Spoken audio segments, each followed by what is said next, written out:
Hi everyone, Nadia here, and welcome home. Welcome to Friday's Spiritual Advocacy. Such is life that there's a lot going on this morning, so I'm starting a little bit late, but here I am. Today, I'm going to start a discussion that will be ongoing about how to teach our children to ban shame. Now, initially, on my road of recovery, I have nearly 12 years recovery from all drugs. And initially, I had such a depth of shame within and shaming outside me that it truly prevented me from being a conscious parent. While I've always been loving, provided, fun, I could not be a conscious parent. And so today, after years of trauma recovery, to return to a home within me that holds the only truth that matters, and that is that we are infinite beings, whole, perfect, and complete, regardless of what anyone has said or done, including ourselves. In that home within, the beauty of recovery is so profound being a mother today. Because with a daily practice, when I go to that space that I've created, I now am better able to observe my thoughts. I don't know if everybody understands why it is so important to not only look at our own shame, but to teach our children how to ban their own.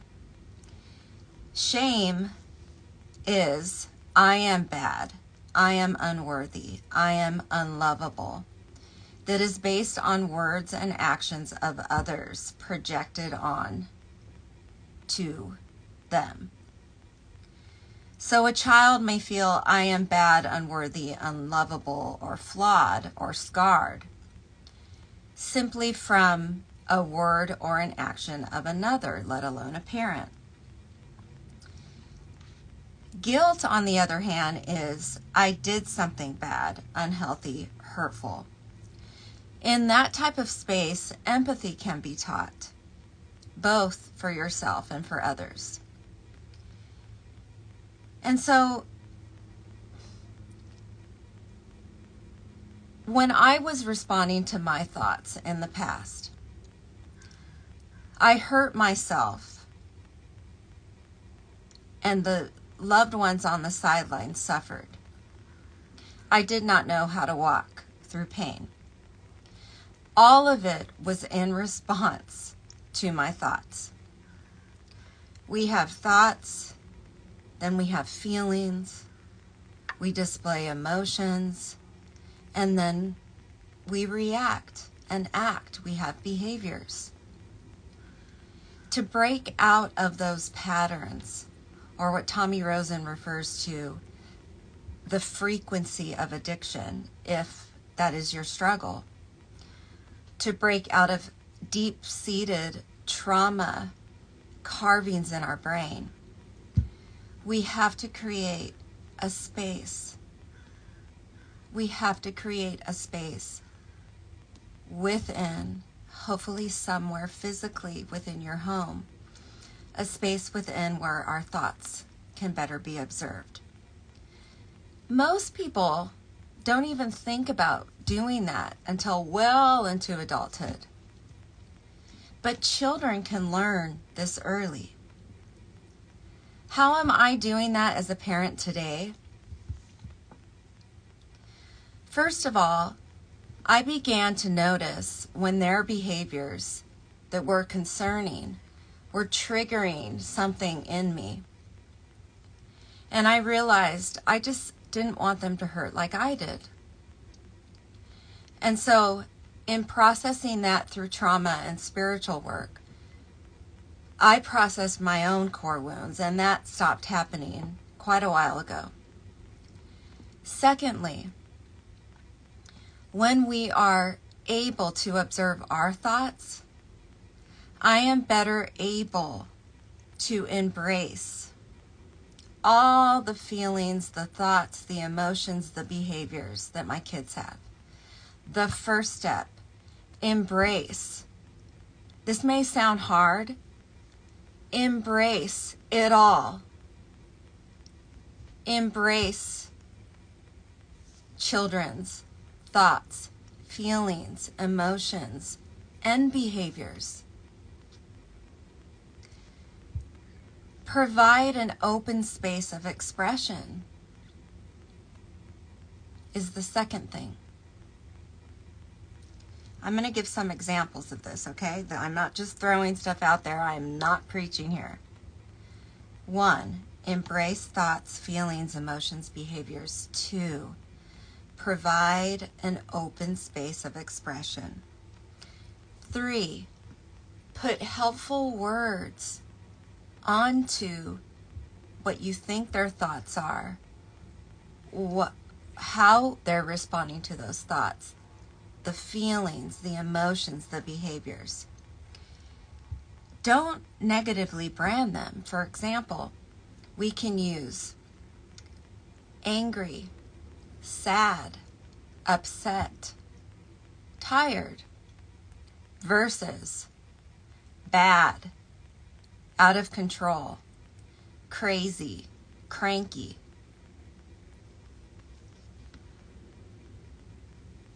Lastly, 4, model. Model, and through that, teach children to do the same for others, especially their peers. That, how cool, is social change. That is creating a more compassionate society, one kid at a time. A few examples of this. In the past, one of my boys understandably had a lot of fears and anger. He didn't understand why mommy had to leave the house. He didn't understand why mommy had to go away into treatment. He didn't understand so much. And how can a child find words for all the questions that he had in his head that his mind was making? When there were incidences where several years ago he would throw things or kick and hit his brother or myself, I had to, for safety, do a safety hold. And the more that I hugged and just said, I love you, I love you, I love you. You are here right now. I probably had to do that maybe 5 times in his life. I haven't had to do that in years. But the more that that safe space was provided, the more that he was able to listen to the second step, which was putting words to the feelings. He would say, I am angry. I'm sad that Harrison took that Pokemon card and I didn't get it. You know, I'm angry I can't be with you more, Mommy. We got to the middle between what Brene Brown calls there is stimuli and there is response. But what happens right there in the middle? There the truth lies. There is the gems. Our mind separates us from the real core truth. And shame, if a child is told that their acting out makes them bad, it will exacerbate it. Because there is no acknowledgement of the core underlying truth. So most recently, over the last year, I actually had feelings charts that are still up in the house, with emoji faces and, all variety of feelings. And so the safety hold was replaced with them going to their space, me not following to try and fix, allowing that space of an emotion, and then eventually it was naming the feeling. Now, it's not perfect like this all the time at all. There's no black and white or polarity here. It's exposure and openness and safety.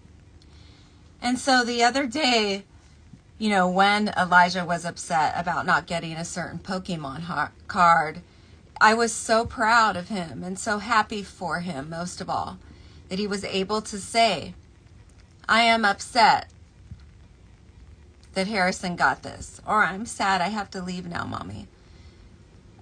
And there wasn't an outburst. There was sadness. So helping our children to openly process their thoughts that become responses with feelings, emotions, and behaviors. To name those thoughts, feelings, emotions, behaviors. Bans shame. All of us want a safe place where we feel accepted unconditionally for how we respond to our mind. When we have that outside as children, shame will find no place in their innocent minds and our innocent minds. When we don't have that as adults and we create one within us, we are better able to teach our children those things. Banning shame is the most empowering, important social change that we can do to create a safer world, to change the world one child at a time. I shared how there was a moment where a friend of mine said to my son, "We are the same." I had asked my friend about a scar with stitches that was healing on him, walking to sushi. My son blurted out, "I have a scar too." He has this little scar right here. My friend stopped and said, "See, we are the same. You are like me. I am like you." And instantaneously, in my little son's mind, he had a new understanding and thought about a scar on his body that may have been something he understood. Clearly it was something he understood over comments and questions that he had about it over the years, as a flaw, as something that made him negatively different than others. Maybe he had acted out on that, not knowing what word to put on the feeling.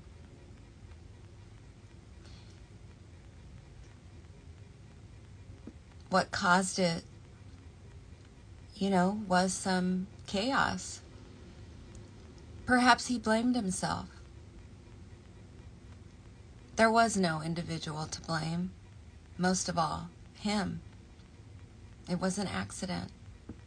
And the poor little guy had carried this understanding in his head that created thoughts, feelings, emotions, behaviors that were not shamed anymore, where he could freely express them, put a name on the feelings and thoughts and behaviors, and finally find a safe place where he has a completely different understanding of a physical scar and an emotional scar. without shame in his head about it. He's out of this dark corner in his head. Energy pockets in his whole body and psyche, mind, are released. Trauma effects are reduced. We must ban shame within first. We must. We can teach our children this early. As parents, start within. Join me. I'm living this work. I will share more vulnerably so that you feel safer to talk about any parenting struggles that you might have. And today, may we all embrace our children's thoughts, feelings, emotions, behaviors, whatever they might be, and not negatively brand them. And I promise you, behaviors change. Things get calmer. And parenting moments are so full where whatever struggles that you have had make sense in terms of learnings inside, awareness inside, that you can now beautifully offer others. I'm sending you love. I'm sending you hugs. And I'm reminding you that the most courageous thing that you can do is to reach out for help. You are not alone. And there is a home within you. Bye, everyone.